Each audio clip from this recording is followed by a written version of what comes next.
नमस्कार, उज्जैन टीवी की ओर से मैं अनामिका शर्मा आप सभी का स्वागत करती हूं। प्रस्तुत है आज के मुख्य समाचार। कांग्रेस और कांग्रेस सेवा दल के तत्वावधान में कृषि कानूनों के खिलाफ कांग्रेस की ट्रैक्टर रैली और आम सभा का हुआ आयोजन। कोरोना काल के चलते बंद न्यायालयीन कार्रवाइयां हाईकोर्ट के आदेश पर आज से हुई प्रारंभ। कोरोना टीकाकरण की प्रक्रिया अनवरत जारी, नागरिक करवा रहे टीकाकरण।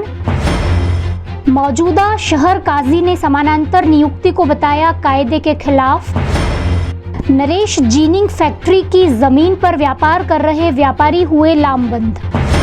भारत सरकार द्वारा लागू किए गए कृषि कानून का जमकर विरोध किया कांग्रेस ने। 1000 ट्रैक्टर पर निकाली किसान रैली और की सभा। जाकी रही भावना जैसी। इस तर्ज पर अगर सरकार समर्थकों को कृषि कानून किसानों के लिए मसीहा प्रतीत हो रहे हैं, तो विरोधियों को किसानों के लिए डेथ वारंट लग रहे हैं। जैसा कि लोकतंत्र की परंपरा है, विपक्ष विरोध करता है, कांग्रेस भी इसका विरोध कर रही है। इसी सिलसिले में कांग्रेस द्वारा नगर में आज ट्रैक्टर यात्रा निकाली गई। सुबह से ही मंडी गेट पर ट्रैक्टरों का जमावड़ा होने लगा। फिर रैली ने गति पकड़ी और सबसे पहले विधायक रामलाल मालवीय स्वयं ट्रैक्टर चलाते नजर आए। रैली में पूर्व प्रभारी मंत्री सज्जन सिंह वर्मा, पूर्व कृषि मंत्री सचिन यादव, जिला कांग्रेस अध्यक्ष कमल पटेल व युवा कांग्रेस अध्यक्ष भरत शंकर जोशी, विधायक महेश परमार रैली का नेतृत्व करते दिखाई दिए। रैली कृषि उपज मंडी से आरंभ होकर कलेक्टर कार्यालय पहुंची। सड़कों पर ट्रैक्टरों की कतारें लग गई थी, जिससे आम जन को जगह जगह चक्का जाम का सामना भी करना पड़ा और वे परेशान होते देखे गए। जब हमने किसानों से रैली में शामिल होने का कारण पूछा तो उनके दिलचस्प जवाब कुछ यूं थे। किसान के विरोध में आया साहब, किसान कानून के विरोध में, हमारे फसल के इसके भी में। क्या है किसान विरोध? क्या है बिल है क्या है? ये आप जानो बिल क्या है। बिल हमारे इसमें हाँ तो आप आए हो क्या? हाँ आपको क्या तकलीफ है? तकलीफ है जब ये आए सब। क्या तकलीफ? ये बिल के इसमें मतलब क्या आपको क्या नुकसान होने वाला है? नुकसान हमारे खेती में इसमें नुकसान होगा। बिल पास नहीं होगा हमारा। आपका बिल पास नहीं? हाँ। आप कौन सा बिल? ये बिल सोयाबीन का इसका है हमारा। जो किसान के दिल में है, अब ये सभी लोगों की जो मांगे होगी वही तो पूरी बिल होगी। नहीं, मैंने बिल पूछा। बिल क्या? हाँ, अरे बिल तो बिजली का बिल है, मंडी में आते हैं, किसानों का बिल है, वो सभी। विधायक रामलाल मालवीय व जिला अध्यक्ष कमल पटेल ने प्रदर्शन के विषय में मीडिया के समक्ष अपने विचार कुछ इस अंदाज में रखे। भारत सरकार द्वारा जो कृषि कानून किसानों के खिलाफ जो कानून लेकर आई है भारत सरकार, 3 कृषि कानून, उसका विरोध पूरे देश के किसान कर रहे हैं। उसी के तारतम्य में हमारे माननीय राष्ट्रीय अध्यक्ष श्रीमती सोनिया गांधी जी, राहुल गांधी जी और मध्य प्रदेश कांग्रेस कमेटी के अध्यक्ष माननीय कमलनाथ जी के निर्देश पर हर जिले में अलग अलग इस प्रकार की ट्रैक्टर रैली हो रही है, जिससे कि हमारा विरोध प्रदर्शन दर्ज हो सके। हम भारत सरकार से आग्रह करते हैं, भारत के प्रधानमंत्री माननीय नरेंद्र मोदी से आग्रह कर रहे हैं कि आपने जो कृषि के 3 काले कानून लेकर आए उनको वापस ले, ताकि किसान अपने सम्मान के साथ जी सके। 1000 ट्रैक्टर के साथ में हमारा किसान साथी हमारे साथ पर सब एक कांग्रेस का कार्यकर्ता और हमारे किसान भाई जो 3 काले कानून लाए उसका रोड पे है। विक्रम कीर्ति मंदिर पहुंचकर किसानों की ट्रैक्टर रैली हुई आम सभा में तब्दील। वक्ताओं ने कृषि कानूनों का किया पुरजोर विरोध। कांग्रेस के आह्वान पर किसान आंदोलन के समर्थन में ट्रैक्टर रैली चिमनगंज मंडी से टावर होते हुए तरनताल पहुंची। इसके आगे विक्रम कीर्ति मंदिर पर आम सभा का आयोजन किया गया। इस सभा में कांग्रेस के सर्वश्री भूतपूर्व विधायक डॉक्टर बटुक शंकर जोशी, सज्जन सिंह वर्मा, पूर्व कृषि मंत्री सचिन यादव, आजाद यादव, कमल पटेल, दिलीप गुर्जर, विधायक महेश परमार, रामलाल मालवीय, मुरली मोरवाल और सेवा दल के रोचवानी ने संबोधित किया। अरे व्यापारी भाइयों, हाथ जोड़ के अनुरोध करता हूँ, उज्जैन के व्यापारी भाइयों, किसान की जेब में पैसा होगा, किसान के खरीदने की ताकत होगी, तभी तुम्हारी दुकानें चलेंगी, नहीं तो काला कौवा भी नहीं आएगा तुम्हारी दुकान में। इसलिए किसान के हाथ मजबूत करने के लिए व्यापारी भाइयों आपको भी सड़क पे आना पड़ेगा। किसान से ही व्यापार चलता है, किसान से ही देश चलता है, ये मर्म समझना पड़ेगा। आज का मंच किसानों के लिए है और किसानों की परेशानी को सुनने के लिए आज हम सब आपके साथ हैं। हम शहरवासी हैं, आपके दुख और दर्द को समझते हैं और आपके साथ रहेंगे। जय हिंद, धन्यवाद। साथियों, आज किसान को पावती बनाना कठिन है, पर 12 वोट का लाइसेंस आसानी से बन जाता है, तो किसान की पावती नहीं बनती है। साथियों, ये पुलिस प्रशासन जुआ, लूट, हत्या, डकैती, बलात्कार सब इनको पसंद है, और केवल ये अगर सरकार के खिलाफ कोई बोलता है तो वो इनको पसंद नहीं है। केवल पूरी पुलिस अपने सरकार के खिलाफ कोई नहीं बोले इसलिए खड़ी कर रखी है। सभा के बाद कांग्रेस जनों ने कोठी जाकर ज्ञापन दिया, जहां प्रशासन ने एहतियातन बैरिकेड्स लगाकर घेराबंदी की थी।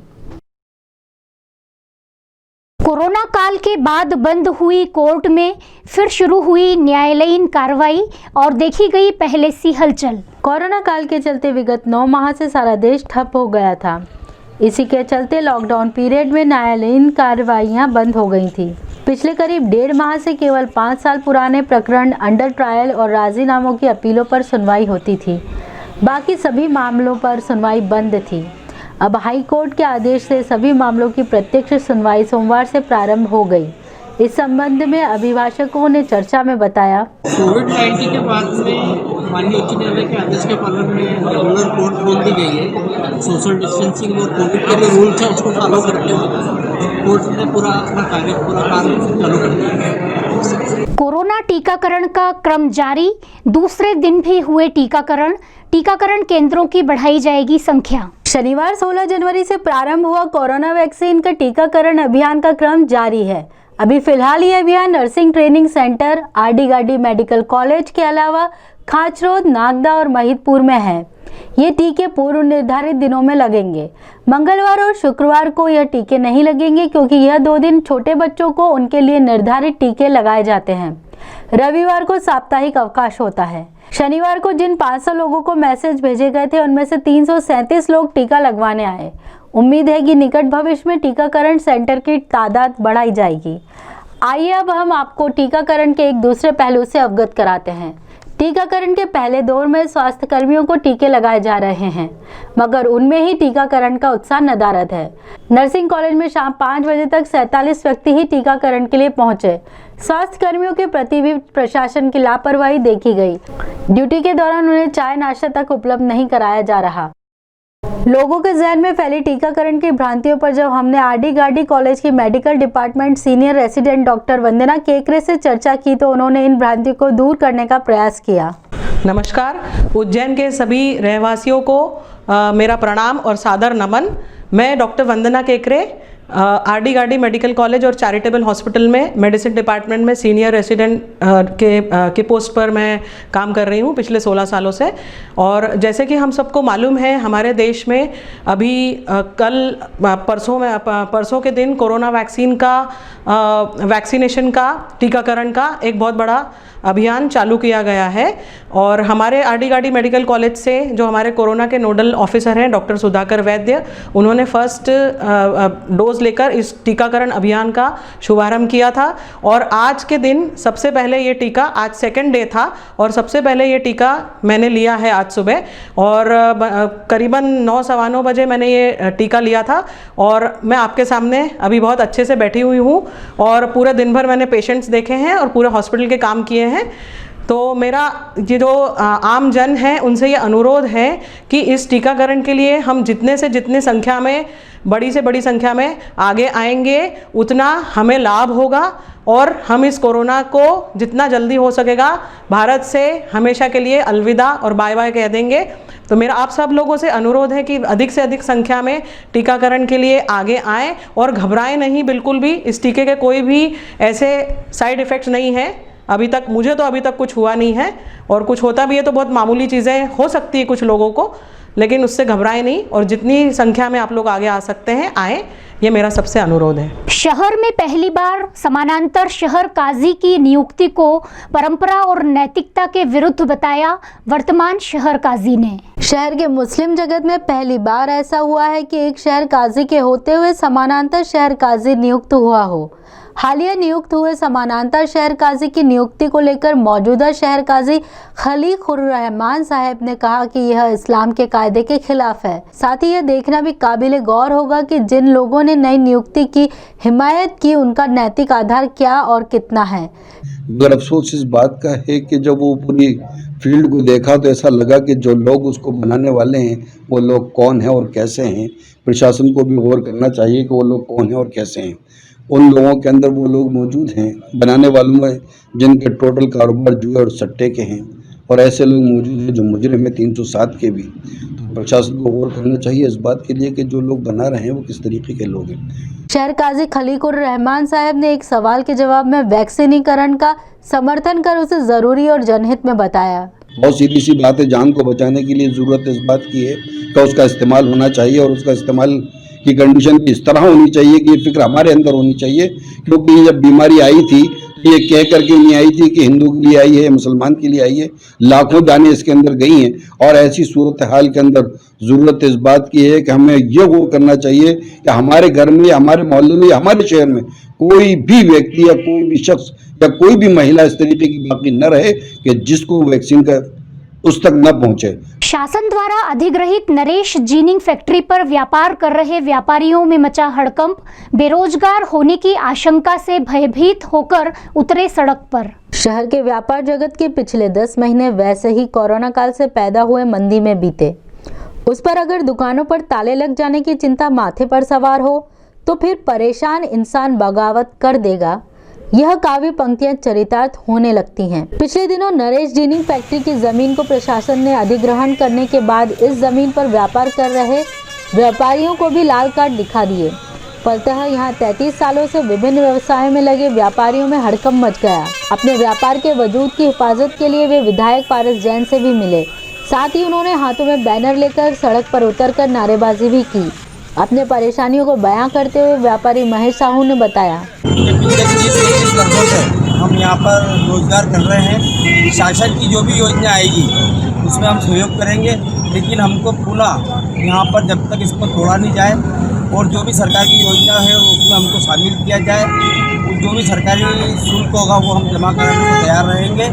लेकिन हमारा प्रयास है कि जब तक इसमें कोई योजना नहीं आती तब तक हमको बेरोजगार नहीं किया जाए। टाटा प्रोजेक्ट के सुपरवाइजर की सड़क दुर्घटना में हुई मृत्यु, सिर में गंभीर चोट बनी मृत्यु का कारण।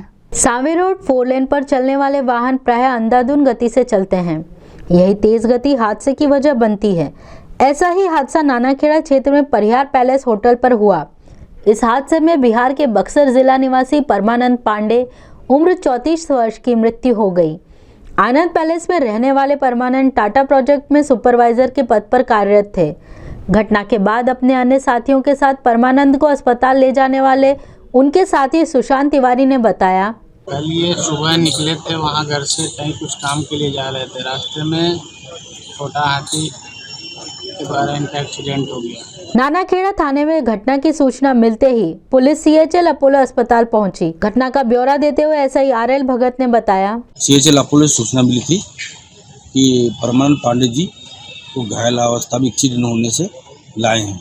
इसका एक्सीडेंट परिहार होटल पैलेस के सामने हुआ है। साथ में घनश्याम सिंह बघेल के पास में होटल है और उनके और भी मिलने जुलने वाले जैसे अविनाश जी है, ये सब लेके आए थे। यहाँ डॉक्टर साहब ने CHL अपोलो में उनको मृत घोषित कर दिया है। उनका सिर में हेड इंजरी और शरीर जगह जगह चोटें लगी। आइए अब एक नजर डालते हैं उज्जैन शहर में मौसम के हाल पर।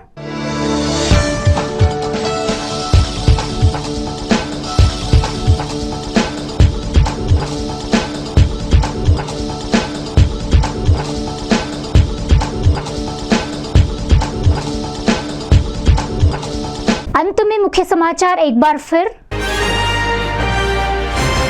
कांग्रेस और कांग्रेस सेवा दल के तत्वावधान में कृषि कानूनों के खिलाफ कांग्रेस की ट्रैक्टर रैली और आम सभा का हुआ आयोजन। कोरोना काल के चलते बंद न्यायालयीन कार्रवाइयां हाईकोर्ट के आदेश पर आज से हुई प्रारंभ। कोरोना टीकाकरण की प्रक्रिया अनवरत जारी, नागरिक करवा रहे टीकाकरण। मौजूदा शहर काजी ने समानांतर नियुक्ति को बताया कायदे के खिलाफ। नरेश जीनिंग फैक्ट्री की जमीन पर व्यापार कर रहे व्यापारी हुए लामबंद। ये थे उज्जैन शहर के प्रमुख समाचार। ताज़ा समाचारों के लिए देखते रहें उज्जैन टीवी और उज्जैन टीवी यूट्यूब चैनल को कृपया सब्सक्राइब और लाइक करना न भूलें। नमस्कार।